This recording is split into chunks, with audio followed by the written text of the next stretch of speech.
Assalamualaikum warahmatullahi wabarakatuh. Perkenalkan, nama saya Ayu Lutfia, mahasiswa RPL Angkatan Ketiga Sarjana Keperawatan dari Sekolah Tinggi Ilmu Kesehatan Kota Sukabumi. Pada kesempatan hari ini, saya akan melakukan tindakan pengukuran tekanan vena sentral atau CVP.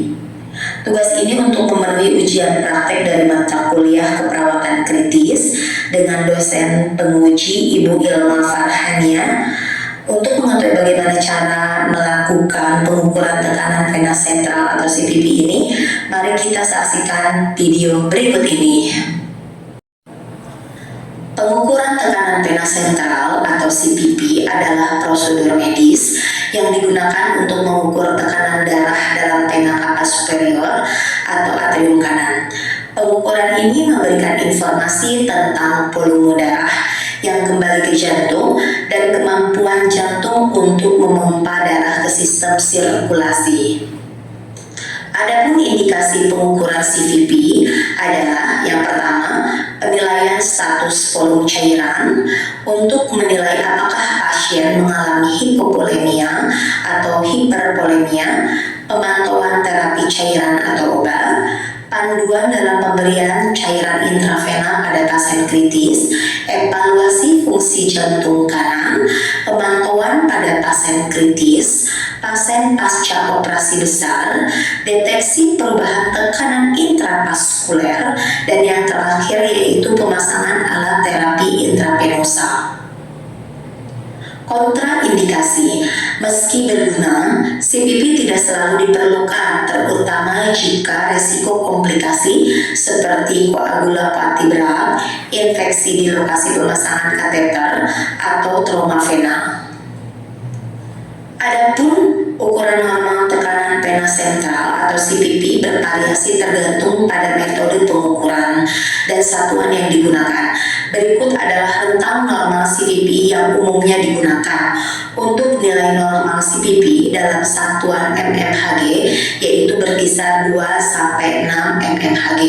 Untuk dalam satuan cm H2O yaitu berkisar 5-10 cm H2O. Adapun interpretasi nilai CVP yaitu yang pertama rendah jika nilai kurang dari 2 mmHg atau kurang dari 5 cm H2O.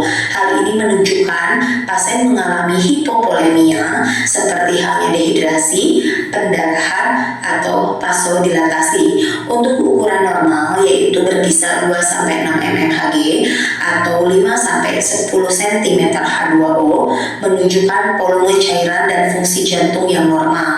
Sedangkan nilai CVP tinggi yaitu bila di angka lebih dari 6 mmHg atau lebih dari 10 cm H2O.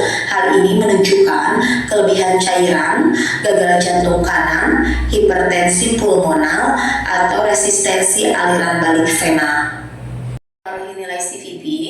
Nilai CVP dipengaruhi oleh beberapa kondisi. Di antaranya yaitu posisi tubuh pasien. CVP biasanya diukur saat pasien dalam posisi terlentang dengan kepala sedikit ditinggikan sekitar 30-45 derajat. Yang keduanya yaitu status cairan tubuh. Nilai CVP dapat meningkat pada kelebihan cairan atau gagal jantung kanan dan menurun pada kondisi hipovolemia ataupun dehidrasi atau pendarahan. Tekanan intratorakal saat pasien menggunakan ventilator mekanis, nilai CVP dapat meningkat karena tekanan intratorakal yang tinggi.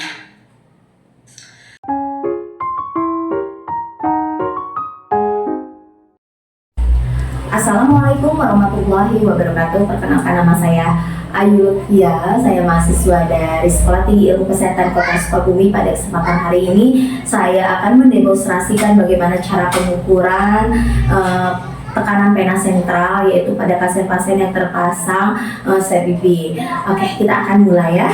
Sebelumnya kita akan melakukan inform konsen kepada pasien terlebih dahulu.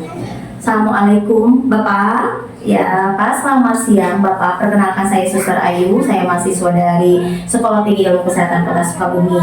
Pada kesempatan hari ini saya akan melakukan pengukuran tekanan pena sentral Bapak. Bapak terpasang CPP ya Pak ya.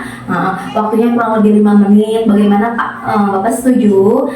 Tujuan dari pengukuran CPP ini yaitu untuk menentukan status hemodinamik Bapak, yaitu dikhawatirkan terjadinya hipovolemia atau hipervolemia ya Pak ya, atau kelainan-kelainan lain yang mengindikasikan dari penurunan atau peningkatan pengukuran tekanan pena sentral tersebut. Bapak, kita mulai ya Pak ya. Saya tutup dulu pintunya.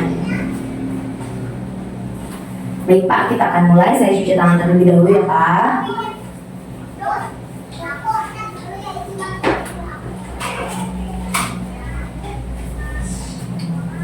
Gimana Pak perasaan hari ini? Sebentar ya Pak.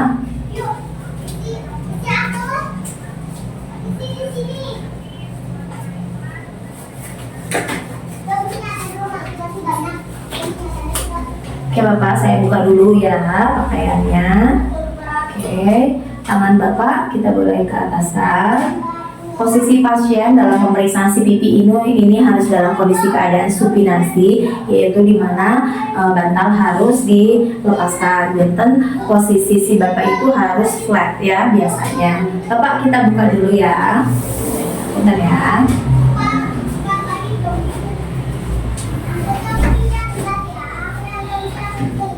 Untuk pertama-tama yaitu untuk pemeriksaan atau pengukuran CPP ini, yaitu kita menentukan zero point. Zero point ini adalah titik nol pada pasien, yaitu kita mulai dari ICS keempat midclavicular.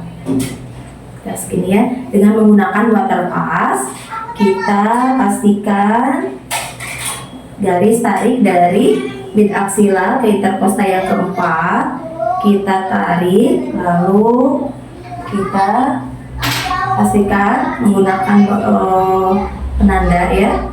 Ini kita setting untuk di angka 0 ya. Oke, selesai menggunakan water pass. Langsung kita setting dengan manometernya ya. Oke. Kita akan lakukan 3 sistem pada buka tutup di manometer dan di alat infus. Yang pertama yaitu kita membuka sistem yang pertama, yaitu yang mengalirkan cairan infusan dengan CPP pasien. Ini untuk ke CPP pasien ya. Ini untuk ke set infus. Jadi kita alirkan seperti ini. Jadi mengalirkan cairan ke CPP pasien. Pastikan lancar ya. Oke, lancar dengan baik ya. Oke, setelah itu kita akan membuka sistem yang kedua, yaitu membuka cairan infusan ke alat manometer. Kita buka. Pastikan alat manometer ini langsung ke angka 20 atau angka 25, yaitu naik ke atas angka 25. Setelah selesai di angka titik 25, kita tutup kembali dan kita membuka sistem yang ketiga, yaitu kita membuka manometer dengan alat CPP seperti ini. Kita pastikan yang infusan kita tutup. Kita buka cairan yang dari manometer ke alat CPP. Kita pastikan undulasi di alat manometer ini sampai batas yang stabil. Nah, di sini ternyata di stabilnya di angka 3, berarti hal ini menunjukkan bahwa pasien dalam kondisi yang normal atau status hemodinamik yang normal. Tetapi ketika pasien diundulasi di manometer menunjukkan di bawah nilai 3 cm, menunjukkan pasien itu mengalami hipovolemia atau kekurangan cairan. Dan ketika pasien di atas angka 5, yaitu menunjukkan pasien mengalami hipervolemia. Setelah selesai, Bapak angka di manometer menunjukkan angka 3 ya Pak, berarti status hemodinamik Bapak itu dalam kondisi baik, yaitu sekitar angka 3 sampai 5 itu dikatakan normal ya Pak ya.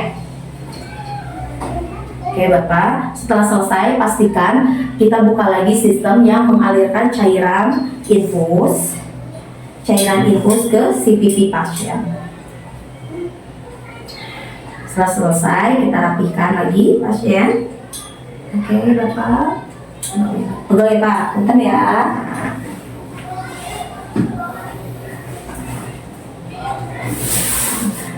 Seperti ini ya.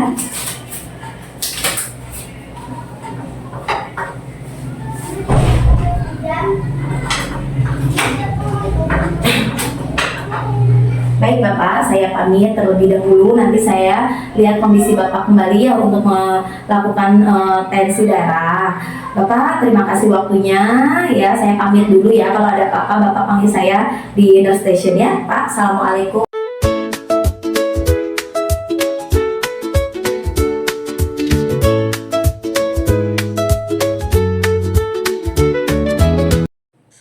Demikian video mengenai pengukuran CVP. Semoga bermanfaat. Wassalamualaikum warahmatullahi wabarakatuh.